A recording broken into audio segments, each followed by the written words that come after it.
Kemudian kapan Bapak Ibu mulai menerima gaji, ya, ketika sudah diangkat tadi, tentu ada step di mana nanti akan penyerahan SK, kemudian ya, alur ada timeline.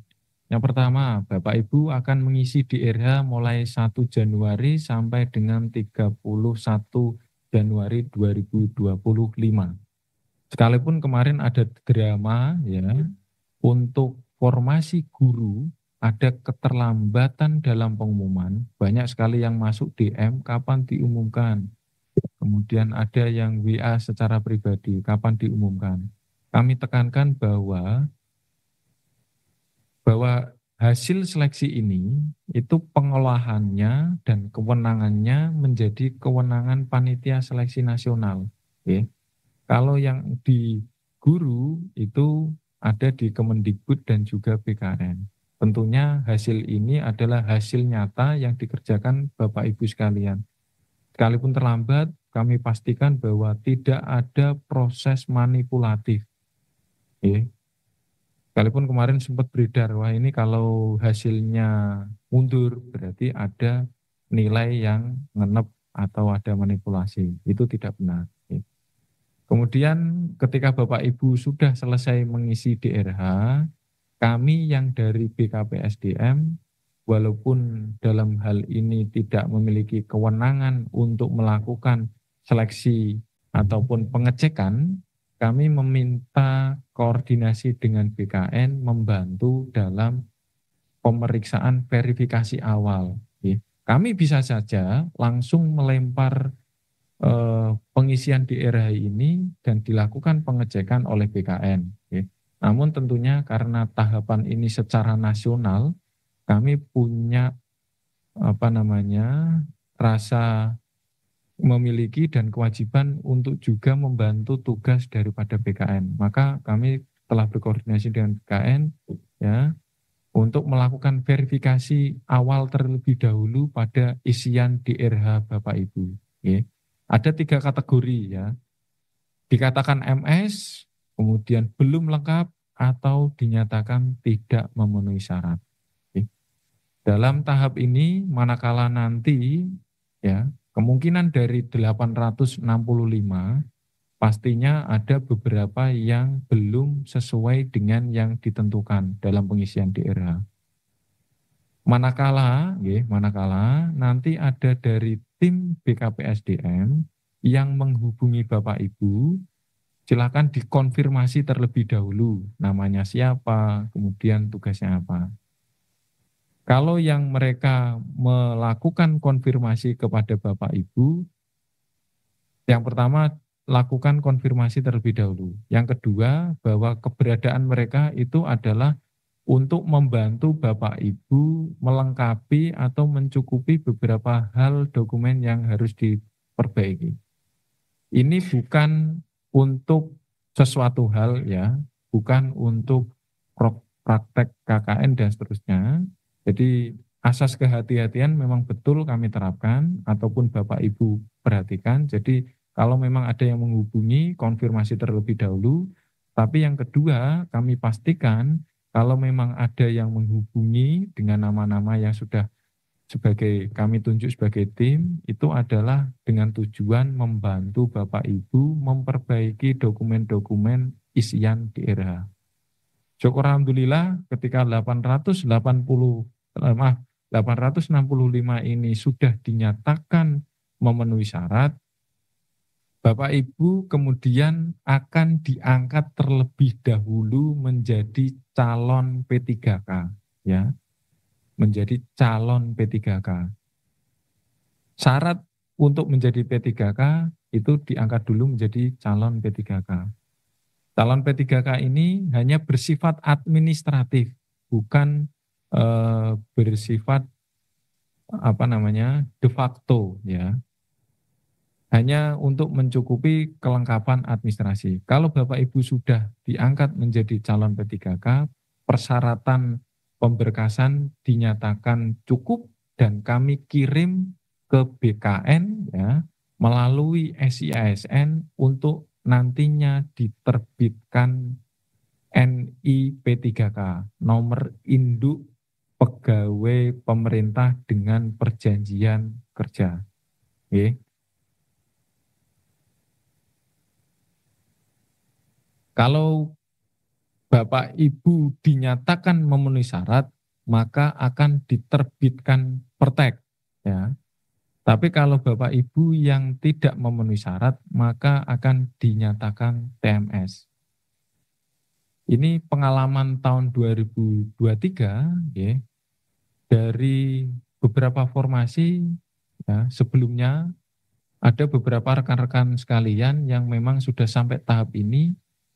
Kami ingat betul itu, salah satunya adalah formasi bidan, ya, ahli pertama yang diisi dari kualifikasi bidan pendidik. Waktu itu tahun 2023 sudah lolos pada tahap seleksi administrasi, sudah pemberkasan, tapi oleh karena kebijakan dari Kemenkes, teman-teman bidan pendidik yang mengisi jabatan bidan ahli pertama ternyata belum rezekinya, ya. Kami mohon maaf pada waktu itu dinyatakan TMS. Tapi syukur alhamdulillah karena regulasi sekarang di tahun 2024 ini beberapa teman bidan pendidik syukur alhamdulillah sudah sampai tahap lolos dan insya Allah nanti akan diangkat. Ya.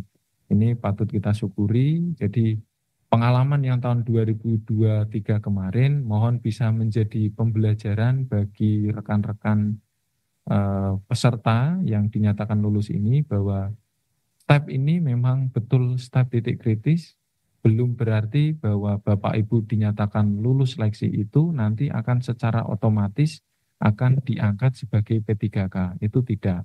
Jadi ada step titik kritis di mana ada pengecekan ulang lagi berkas-berkas, kemudian Bapak Ibu dinyatakan MS atau TMS. Syukur alhamdulillah semua harapan kami ya 865 nanti bisa dinyatakan memenuhi syarat sehingga terbit pertek dan sebagai dasar bagi kepala daerah oleh Bapak Bupati diterbitkan SK pengangkatannya. Ya, SK pengangkatannya. Kalau nanti sesuai dengan jadwal BKN ya itu di rentan waktu kami terbitkan, maka nanti Bapak Ibu sudah akan mulai untuk bekerja itu didasarkan kepada SPMT. Ya. Kalau di jadwal P3K itu kalau tidak salah usul apa namanya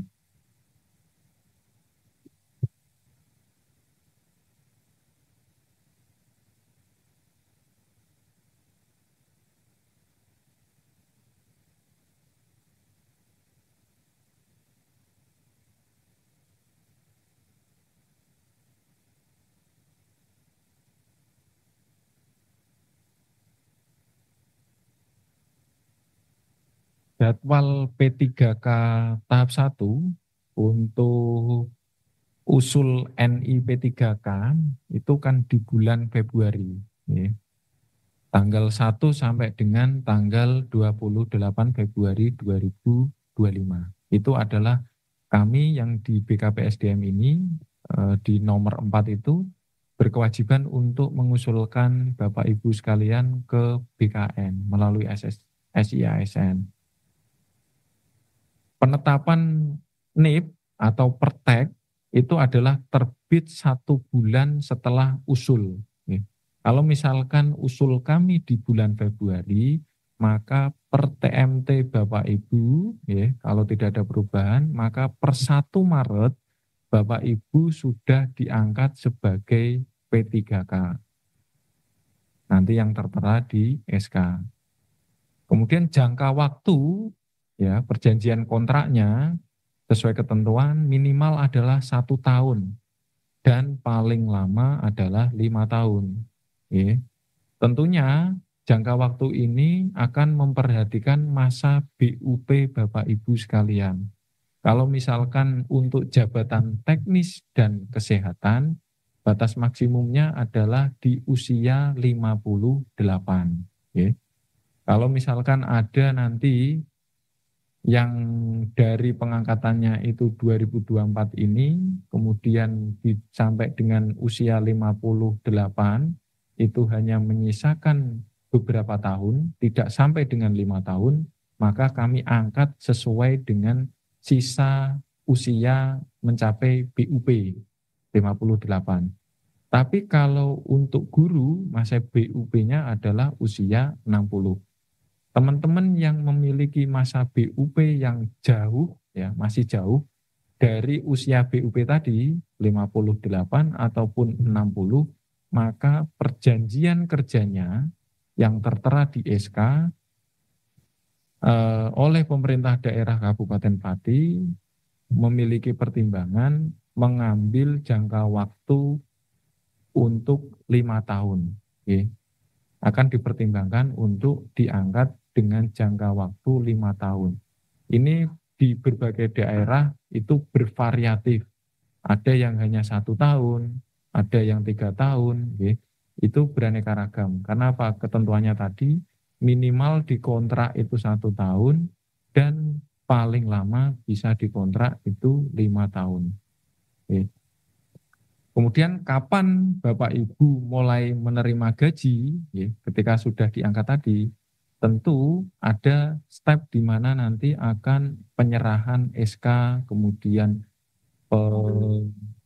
pemenuhan administrasi lain lagi di luar dari pemberkasan pengangkatan ini, yaitu pemberkasan kaitannya untuk proses awal dimulai penggajian.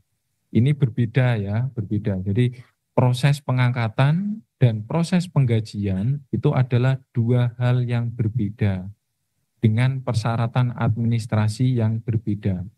Untuk pembayaran gaji itu adalah dimulai kapan Bapak Ibu menerima SPMT yang tertera di situ. Tertanggalnya tanggal berapa?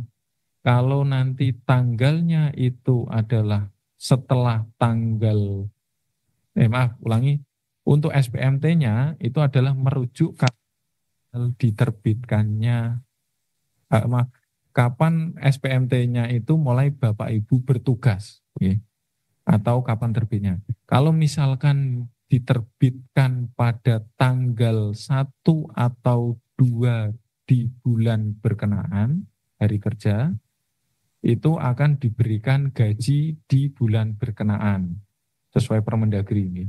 Tapi kalau misalkan SPMT-nya itu setelah tanggal 2, maka SPMT gaji Bapak Ibu akan dibayarkan di bulan berikutnya. Ini jangan kemudian menjadi kegaduhan, ya. Karena Bapak Ibu saat ini nanti sudah terikat menjadi ASN, tentu aturan-aturan kepegawaian ini sudah melekat. Ya. Kami harapkan jangan mendasarkan pribadi. Ya. Kalau kita semua mesti mengharapkan yang terbaik bagi Bapak Ibu. Tapi tentu pada kondisi proses pembayaran gaji ini ada step